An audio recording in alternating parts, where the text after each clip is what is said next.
Chers représentants des médias, merci d'avoir accepté notre invitation pour ce petit déjeuner de presse autour du sujet du développement durable. Le développement durable est un thème clé chez EDGE 2022. Son rôle et sa pertinence se reflètent à travers tous les domaines d'activité et les champs thématiques du projet global. Nous parlerons de quelques aspects importants et formes de coopération déjà aujourd'hui, mais nous en rencontrerons beaucoup plus à l'avenir. Nous vous accueillons aujourd'hui, by the way, de l'Articus à Sanem, salle de concert et de spectacle. Pourquoi Sanem? Parce que Sanem est l'une des communautés qui, avec d'autres, mettra en œuvre un projet qui a une dimension de développement durable. Il y en aura plus d'informations plus tard.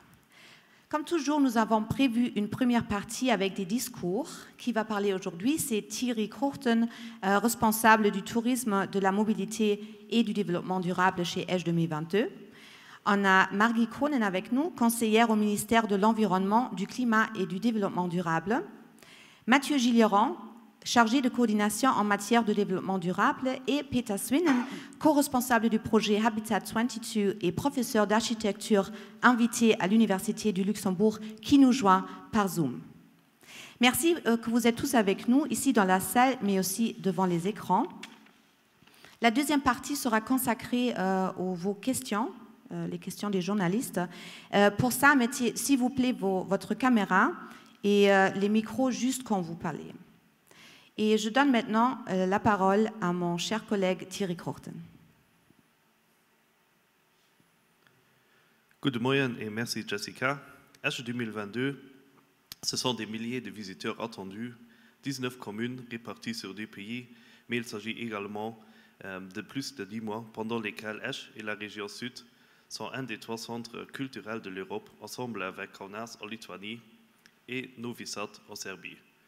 La scène est importante, la résonance unique. Nos réflexions s'intègrent dans le cadre de l'agenda 2030 avec ses 17 objectifs de développement durable, qui comprennent aussi bien la lutte contre la pauvreté, l'éducation pour tous ou l'égalité des sexes, mais aussi d'importance d'une consommation durable ou le respect de la biodiversité des sols. Parler des 17 objectifs implique donc une approche globale de la question du développement durable. La dimension économique est importante, mais aussi les dimensions économiques et sociales sont tout aussi importantes. Intégrer le développement durable dans la stratégie d'EDGE 2022 est une chance incroyable de renforcer son implantation régionale. De par sa définition, le développement durable a vocation à rassembler les différents acteurs. Les acteurs économiques, les associations à vocation sociale, mais aussi les acteurs de développement durable. La culture est un vecteur de rassemblement pour ces acteurs. À ce stade, je voulais souligner qu'on n'essaie pas de réinventer la roue. Nous rassemblons tout simplement tout ce qui existe déjà et allons encore plus loin. Nous utilisons l'envergure du projet d'EDGE 2022 et rapprochons le sujet de développement durable pour qu'il devienne plus tangible. Mais rendons à César ce qui est à César. L'idée d'intégrer le développement durable dans la stratégie d'EDGE 2022 et de le mettre au centre de toutes nos réflexions est le fruit d'une demande de 2 citoyens, Michael Grévis et Valérie Klein, 2 acteurs importants au Luxembourg dans le domaine du développement durable. Michel et Valérie ont contacté Nancy Brown fin 2019 pour lui proposer l'idée d'une charte qui a pour but de donner des exemples concrets, des solutions clés en main et des informations pour que le porteur puisse réaliser son projet librement. Après cette discussion, tout se met en place. Le 31 janvier 2020, nous avons présenté l'idée d'une charte de développement durable aux différentes communes et partenaires d'EDGE 2022 dans le but de créer un début de réflexion que nous avons ensuite encadrée par des groupes de travail centrés sur les thèmes de la charte. À ce stade, je voudrais remercier tous les partenaires qui ont participé à ces groupes de travail, comme par exemple le ministère de l'Agriculture, la Louga, le Siegel d'EDGE, l'Eco-Center, Optachoc ou encore la Fondation Kreitzbiersch, pour nommer juste quelques-uns. Bien entendu, nous voulons aussi travailler ensemble avec vous dans le futur et nous essayons également à travailler ensemble avec tous les partenaires locaux. mais nous ne pouvions pas décemment parler de développement durable au Luxembourg sans travailler avec le ministère de l'Environnement, du Climat et du Développement durable. C'est même eux qui nous ont contactés pour donner une envergure plus importante à notre projet et en mettant en œuvre le projet de H2022 Nachhaltigkeit erleben, notamment par le soutien dans les 3 domaines suivants: l'application de bonnes pratiques en matière de développement durable et la mise en pratique de la charte peut contribuer à atteindre les objectifs de l'agenda 2030 et de l'accord de Paris. Deuxièmement, par la sollicitation et la promotion amplifiée de projets de développement durable auprès des signataires de la charte et la réalisation de formations. Et finalement, le développement d'activités de sensibilisation et d'information en matière de développement durable. À partir de là, nous avons pu sereinement présenter les résultats des groupes de travail aux différentes communes et partenaires d'H 2022, sachant qu'en parallèle, nous allions signer une convention avec le ministère pour embaucher une personne à temps plein qui s'occupe de ce projet.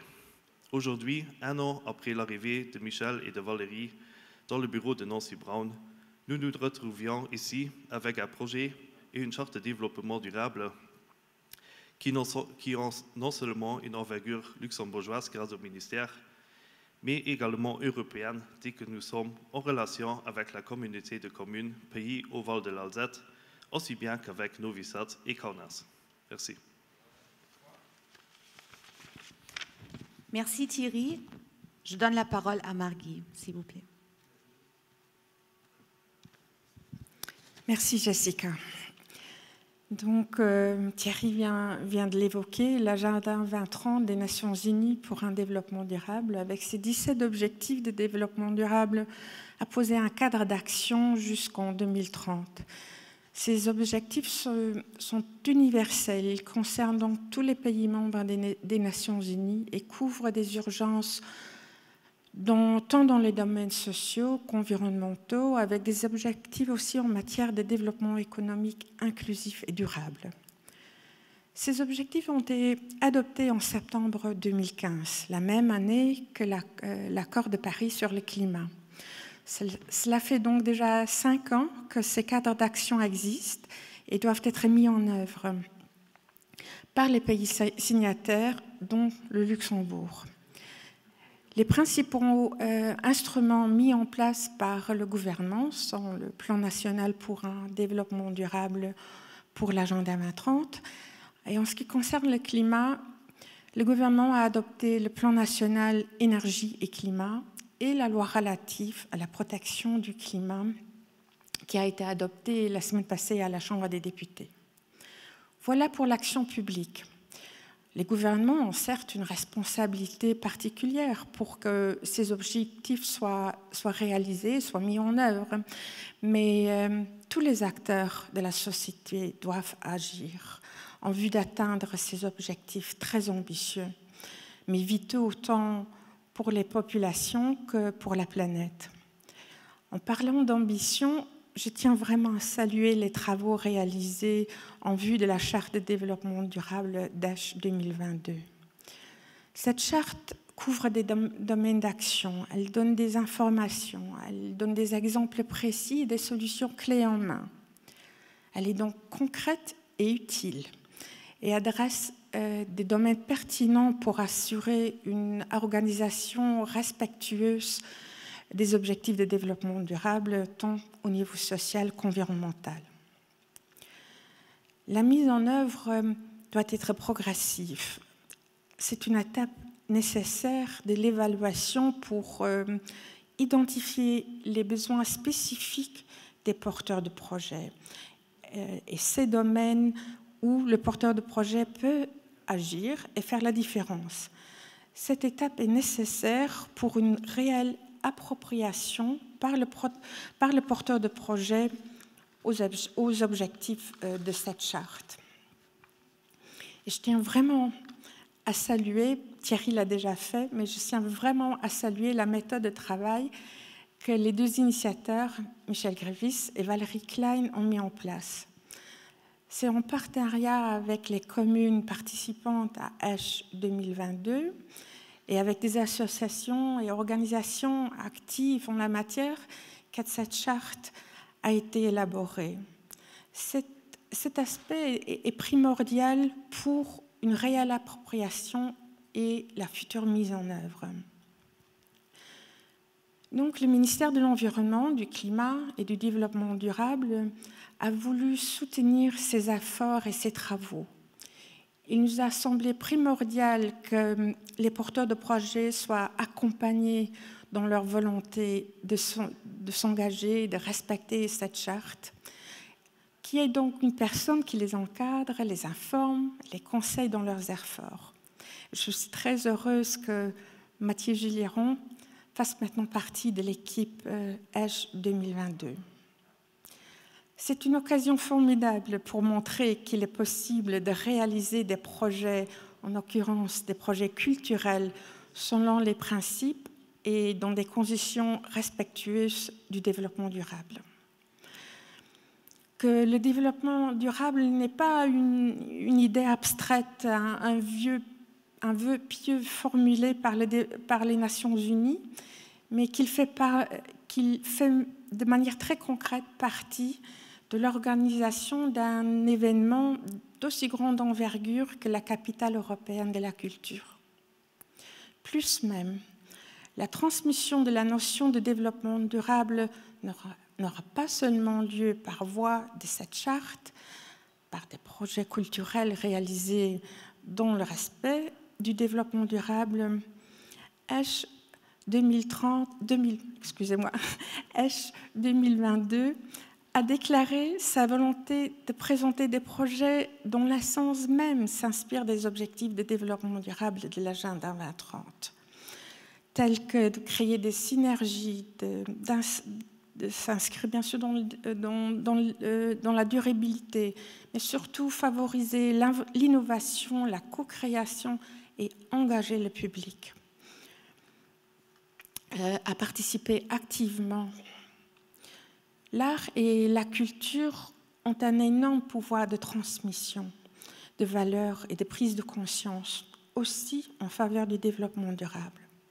Ce sera une belle occasion de démontrer que le Luxembourg n'est pas seulement une place financière. Donc le ministère va également soutenir ESH 2022 en vue de développer des activités de sensibilisation et d'information en matière de développement durable et d'action climat sur le terrain. Et cela donc à l'attention de tous les visiteurs d'ESH 2022. Je trouve formidable que cette charte de développement durable a trouvé son chemin au-delà de la frontière, vers la communauté des communes Pays Haut-Val d'Alzette, mais également plus loin, vers Kaunas et Novi Sad. Et je suis convaincue que la charte de développement durable, tout comme les actions d'information et de sensibilisation de la capitale européenne de la culture 2022, sont des bonnes pratiques qui seront appliquées dans le cadre des autres grands événements nationaux que sont par exemple la Louga 2030 ou l'IBA ESH Belval.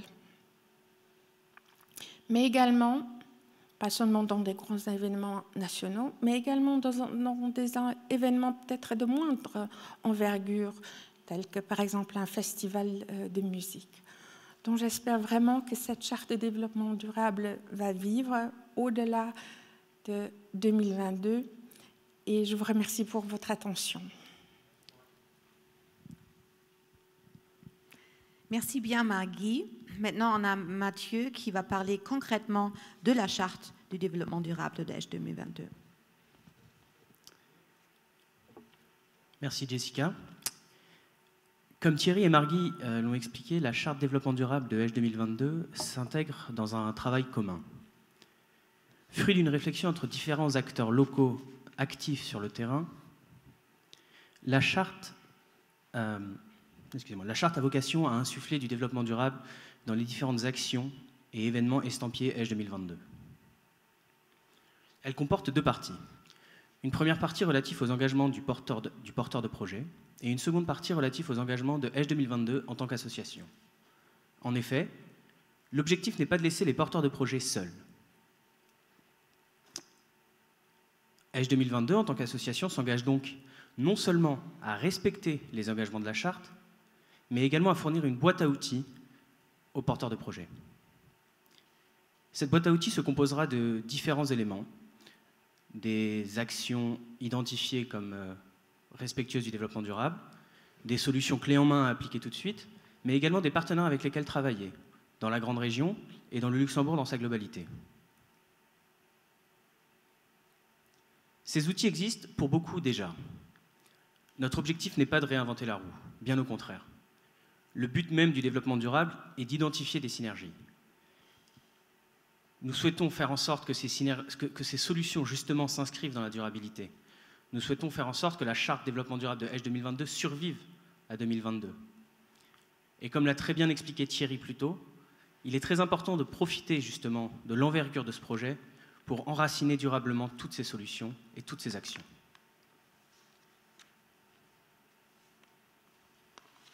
Je tiens à préciser également que certains points de la charte, et Margui l'a déjà évoqué, ne sont pas forcément relatifs à tous les porteurs de projets. Il y aura un gros travail à faire d'évaluation, de rencontre avec ces porteurs de projets, pour savoir exactement ce dont ils ont besoin, où nous pouvons les aider et comment les accompagner. Si maintenant on rentre plus en détail dans cette charte, elle se compose de 6 catégories. La première catégorie, tourisme et lieu de séjour. Cette catégorie se concentre sur la notion de tourisme responsable. Qu'est-ce que le tourisme responsable? C'est un tourisme qui intègre le respect des cultures, le respect de l'environnement, mais également une notion de retour au plaisir. Concrètement, en quoi cela se matérialise? Nous allons travailler avec des associations sur le terrain, des acteurs tels Low Code Center, pour faire la promotion de toutes ces valeurs, pour s'assurer que ces valeurs soient respectées et appliquées dans les différents lieux de séjour, mais également lors des événements. La deuxième catégorie, restauration et alimentation, mettra l'accent sur 3 éléments importants. Le premier élément sera de mettre en avant les solutions alimentaires durables, locales et respectueuses du commerce équitable. Le second élément, très important également, sera la lutte contre le gaspillage alimentaire. Enfin, le troisième élément sera la mise en avant des spécificités culinaires, culturelles de la région Sud et de la région Edge 2022. Concrètement, encore une fois, comment cela peut se mettre en place? Tout d'abord avec un plan anti-gaspillage qui sera présenté aux différents porteurs de projets pour les aider à évaluer quels sont leurs besoins exacts, mais aussi à trouver des solutions pour justement le trop-plein, ou, concernant par exemple les spécificités culturelles, avec la mise en place d'un logo sur les différents menus pour que les touristes puissent identifier clairement quels sont les plats traditionnels. Enfin, nous mettrons à disposition des éléments de communication pour que sur chaque événement, vous puissiez directement identifier d'où viennent les aliments utilisés,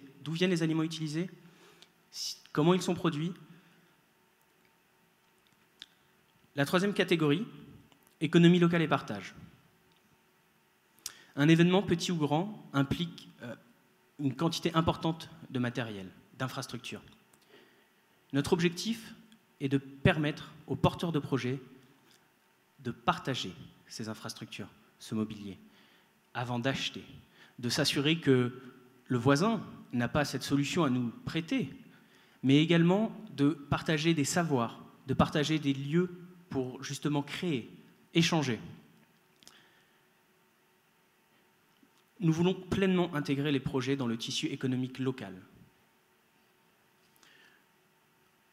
Concrètement, cela se présente de la manière suivante. Nous allons travailler par exemple avec la Superdreckskust et sa solution Flaken et Leinen, qui justement met en relation les différents acteurs pour se prêter des solutions.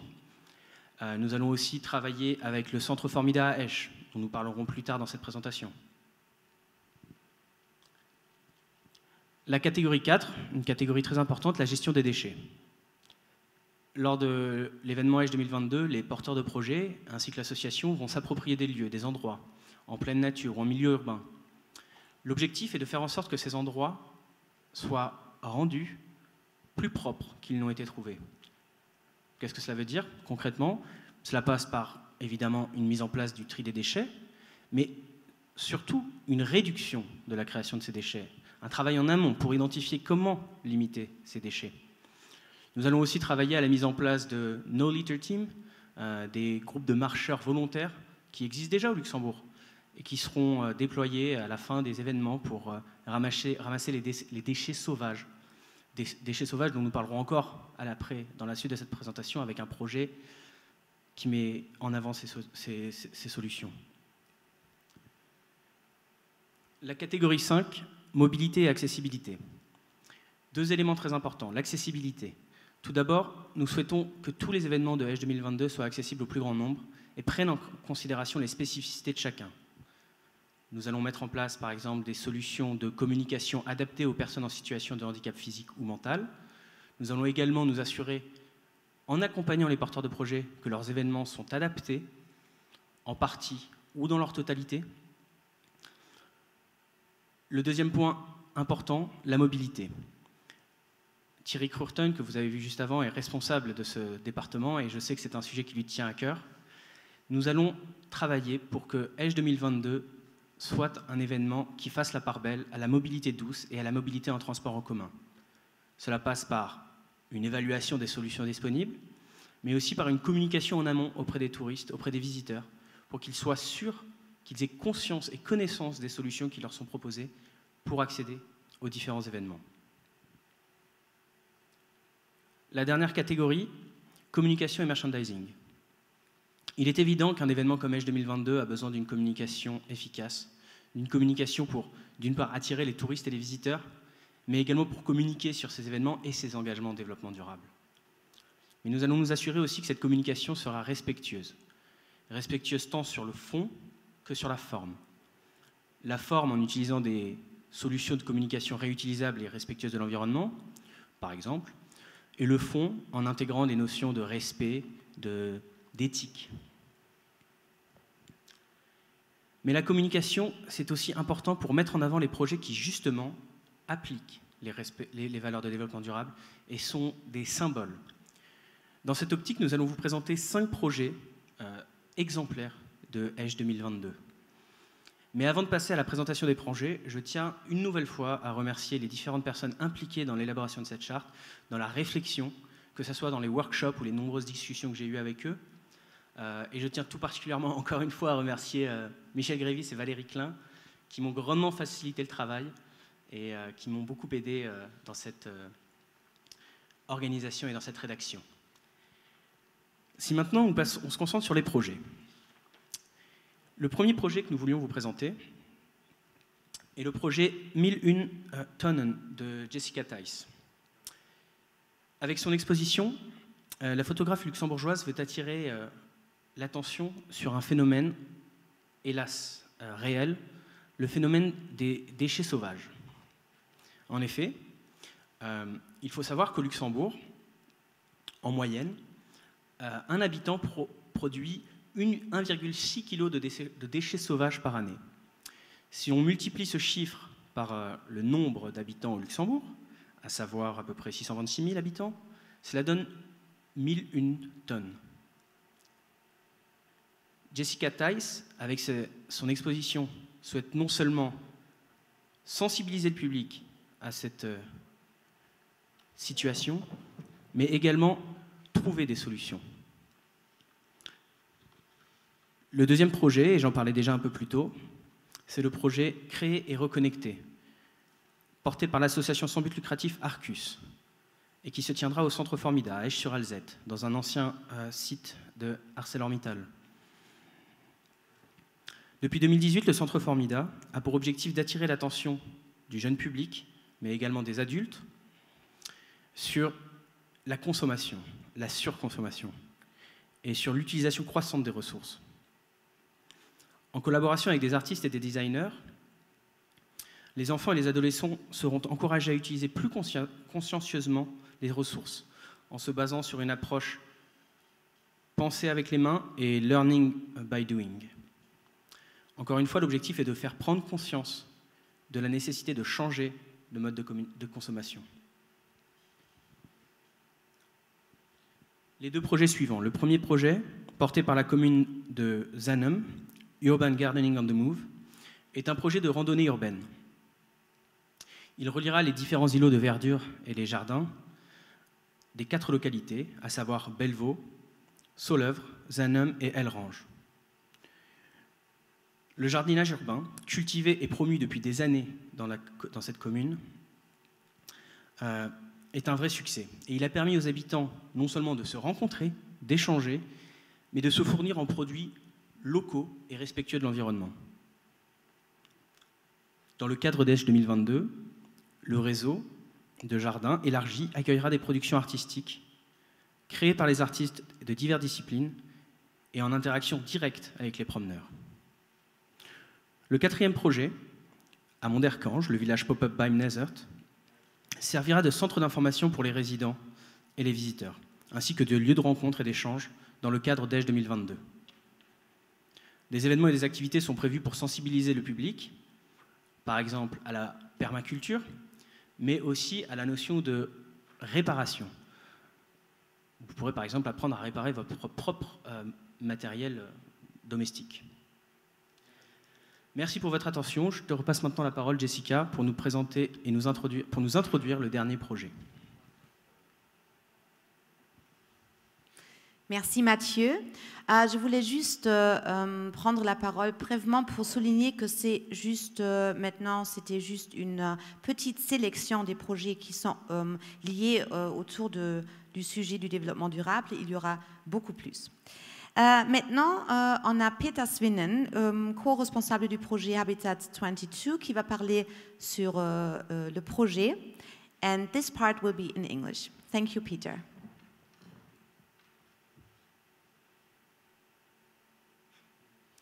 We don't hear you yet.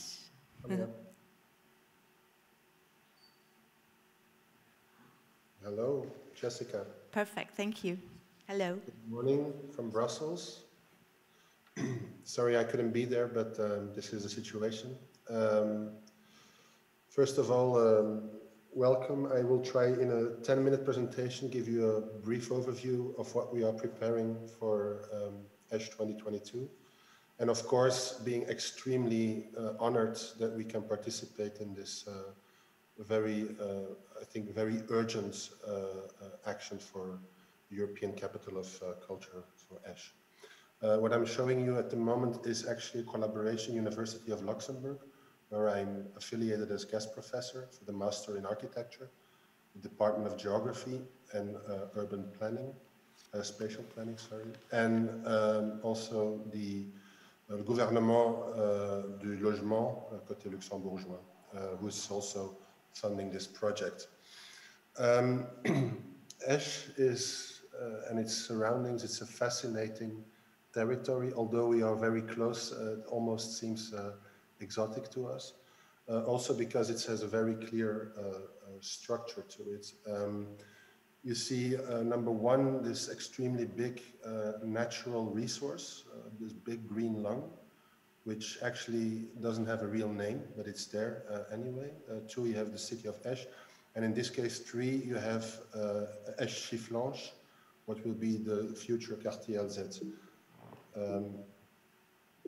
Wait up, I'm trying to, okay. I cannot, okay. The exhibition will go through at the Kulturfabrik. The theme of ESH 2022, in that sense, I think a big applause because they actually managed to bring people or institutions together who beforehand maybe didn't know each other. And we are extremely glad that the Kulturfabrik in that sense is in our partner and also the location where we will exhibit and organize the events. Knowing that the Kulturfabrik is just next to this extremely big development. So the arrow indicates the Kulturfabrik. Left, I presume you've all seen these plans for the future Quartier Alzette, which is actually a new territory for 10,000 people, which is, at least to Belgian standards, it's a commune by itself. And here again another picture where you see the Kulturfabrik and the new development next to it. And in that sense, I think the topic we want to bring to the floor, one of the topics that we want to bring to the floor is affordable and sustainable housing, which of course is not only an issue for the ESH 2022 territory, it's a European issue and urgency. But also, if I see here from the Luxembourger Wort, the October-November Politmonitor, the first concern of the civilians for 78% is the Zugang zu bezahlbaren Wohnraum.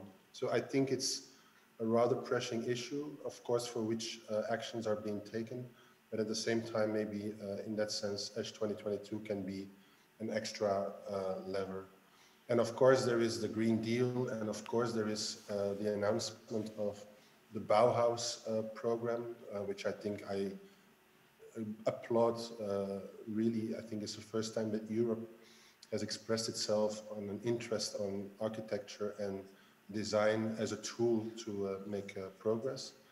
And then I think this territory between Luxembourg and France, and let's call it for the time being the ESH 2022 territory, could be an ideal testing ground. A territory that is extremely resilient. This is a picture from maybe a recent past, but it actually shows that a lot of things can happen at the same time in this territory, which I think is a good sign as such. I don't think we should repeat this kind of cohabitation today, but it shows that the territory is extremely resilient. And at the same time, as I mentioned earlier, you have this extremely present and big green lung and the symbiotic cohabitation with all the communes around it.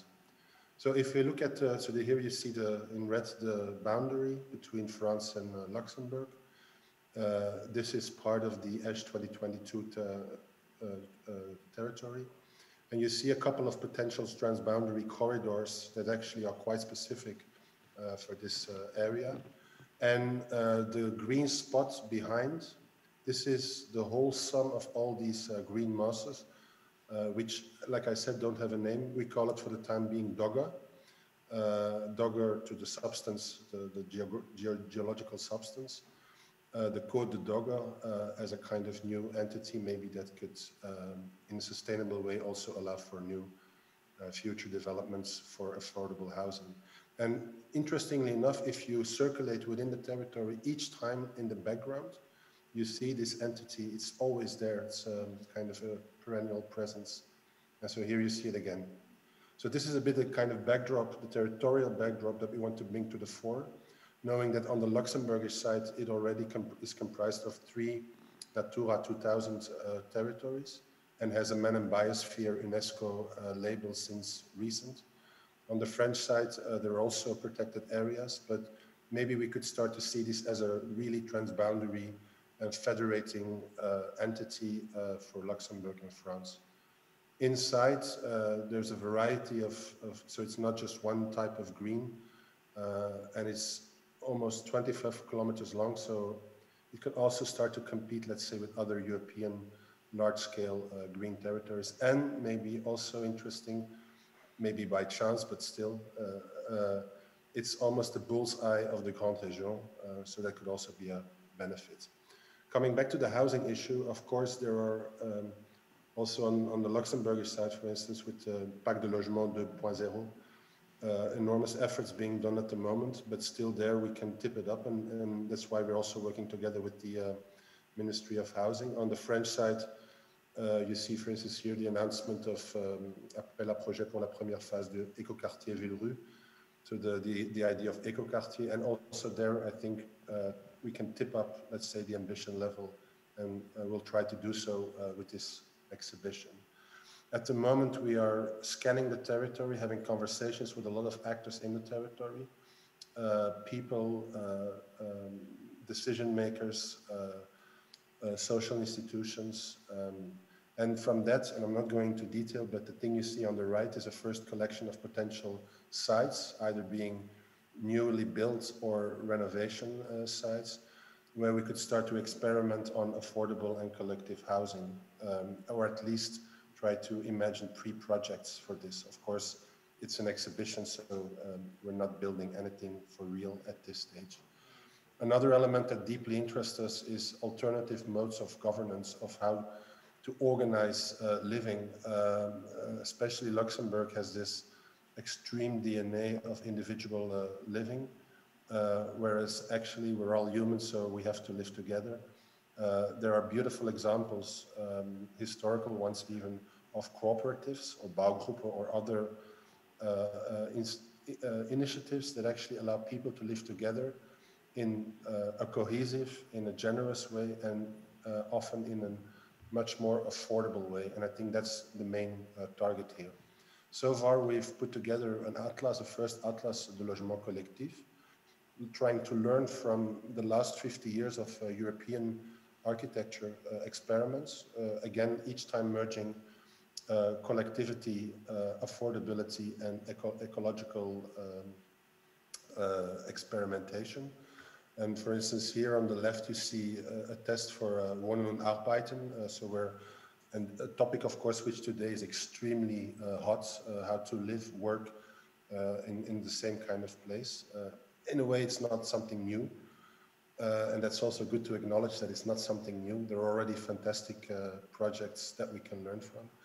The one on the right here at the Cité Manifeste at Mulhouse, based on a kind of Quartier Mulhouse with a very compact living, but still with a very generous link to the outside territory or the outside neighborhood.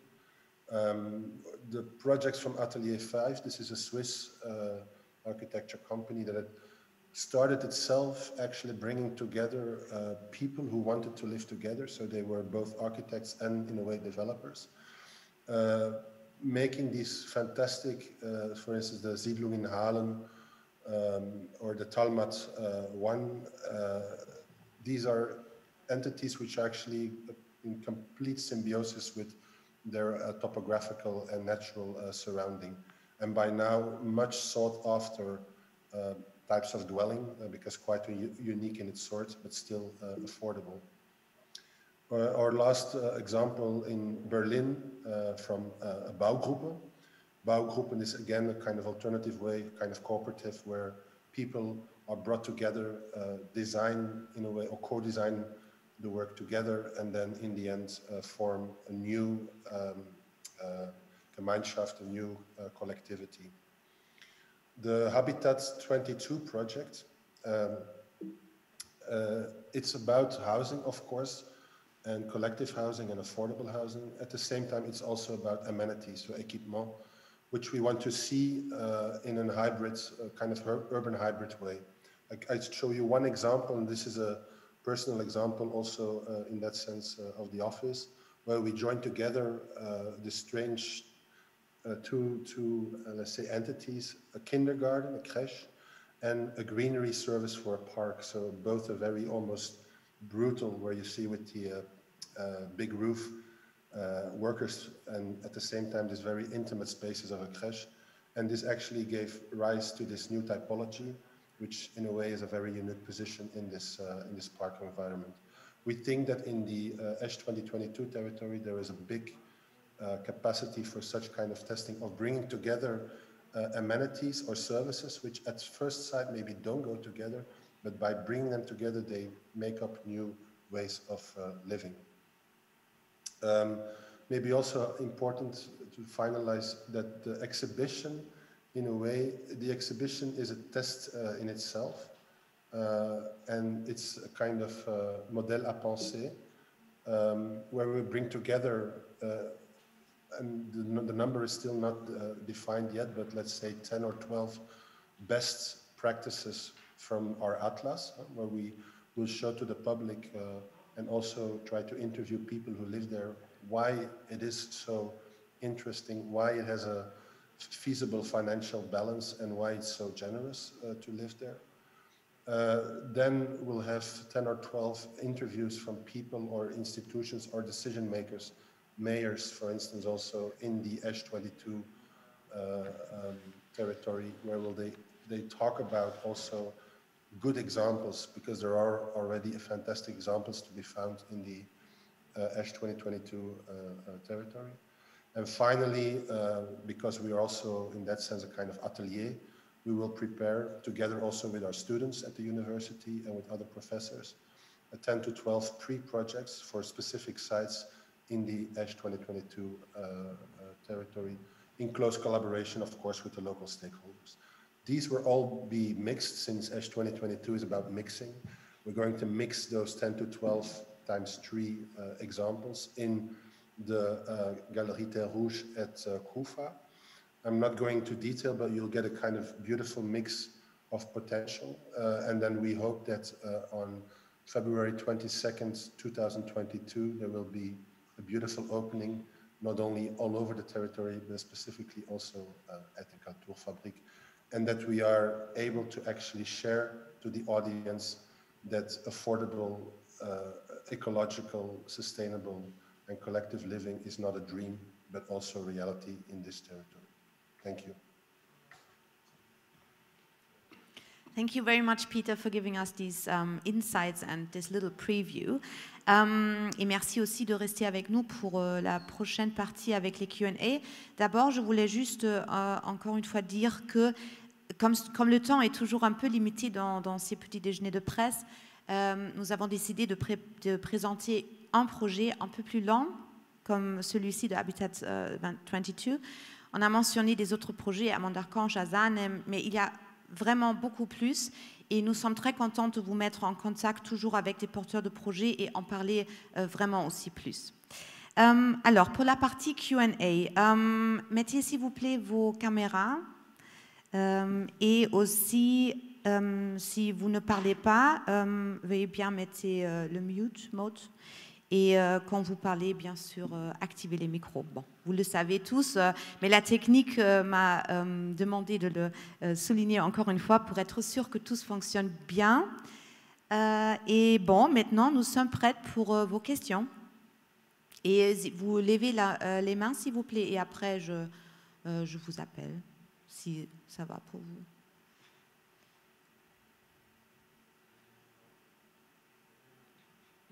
Ok. Est-ce que vous m'entendez?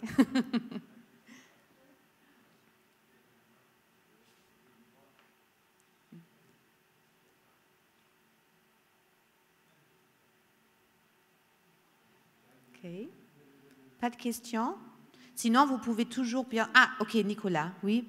S'il te plaît, Nicolas, je te vois. Ok. Oui, bonjour. Je voulais juste demander, donc il y a plusieurs projets qui ont été abordés, dont le projet Formida. Je voulais demander pour le BNU s'il y a aussi quelque chose qui est prévu avec l'Eco-Village ou pas, qui est aussi un modèle de développement durable. C'est toi qui prends.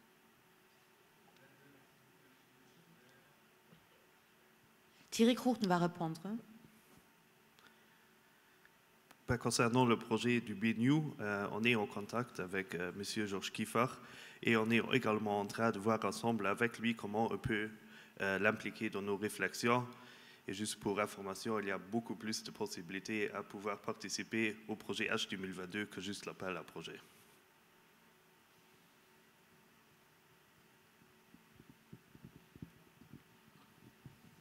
Est-ce qu'il y a des autres questions? Ou Nicolas, tu as une autre peut-être? Juste, oui. Une deuxième, juste, c'était pour demander si Michel Grévis ou Jessica Theis pouvaient nous raconter un peu comment ça s'est passé de leur point de vue, comment ils ont eu cette idée d'aborder H 2022 et oui, comment ça s'est passé un peu de leur point de vue. Oui.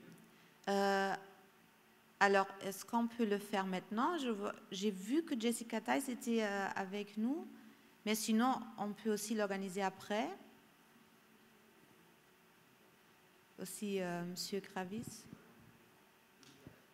Ah oui, je peux peut-être répondre à la question. Merci. Donc, je suis professionnellement engagé dans le développement durable depuis plus de 25 ans et je suis citoyen aussi, et citoyen d'Esch sur Alzette. Donc, il m'était très important de voir qu'on ait une année culturelle qui respecte le développement durable, mais qui, au-delà, puisse permettre de continuer durablement dans cette démarche. Et donc, j'ai demandé à Valérie Klein de me rejoindre, qui travaille aussi depuis longtemps dans le développement durable, l'éducation au développement durable. Et donc, on a approché ensuite Nancy et on a discuté et on a trouvé que des portes ouvertes. Et donc, on s'est mis en contact avec les contacts qu'on a eus, les réseaux qu'on a eus. On a discuté, on a développé un premier jet et le ministère s'est rallié à l'idée. Et donc, c'est comme ça que ça s'est développé. Donc, et je trouve ça très beau, en principe, un projet citoyen qui a trouvé les partenaires. C'est très important, il y a les associations qui se sont rapidement joints et qui ont mis leur effort ensemble pour contribuer. Donc ce sera une grande plateforme aussi, une grande visibilité, une vitrine de ce qu'on fait déjà au Luxembourg, mais sous un signe. Et j'espère que il y a encore beaucoup de travail à faire. Il y a maintenant Mathieu, le pauvre, c'est lui qui doit assumer la plupart du travail. Mais le fait d'avoir une personne qui va s'occuper va pousser très loin cette idée de développement durable. Elle sera la première ville,